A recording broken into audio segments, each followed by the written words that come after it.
Bhabhar Deodar highway Jain દેરાસર નજીક ભરચક એરિયામાં બે આખલાઓ સામસામે શિંગડા ભરાવીને બાખડતા રોડ પરથી પસાર થતા મુસાફરો તથા વાહન ચાલકોના જીવ તાળવે ચોંટ્યા હતા। બનાસકાંઠા જિલ્લા કલેક્ટરે રખડતા પશુઓને પાંજરાપોળ ઢોરવાડામાં પૂરવાનો દરેક નગરપાલિકાના સત્તાધીશોને અને કલેક્ટરને આદેશ કર્યો હોવા છતાં ભાભર હાઈવેના આ દ્રશ્યો જોતા લાગશે કે ભાભર નગરપાલિકાના સત્તાધીશો રખડતા પશુઓના કારણે કોઈ મોટી દુર્ઘટના કે જાનહાનિ સર્જશે।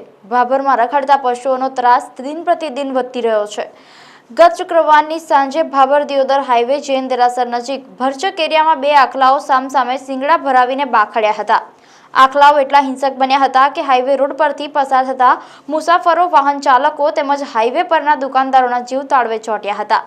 દુકાનદારો દ્વારા આખલાઓને છૂટા પાડવા માટે પાણીનો મારો ચલાવ્યો હતો, ત્યારે આખલાઓ છૂટા પડતા હાશકારો લીધો હતો। આમ ભાભર પાલિકાની ઘોર બેદરકારીના કારણે રખડતા પશુઓ કોઈક મોટી દુર્ઘટના સર્જે તે પહેલા કોઈ યોગ્ય કાર્યવાહી કરવામાં આવે તેવી નગરજનોની માંગ ઉઠવા પામી છે।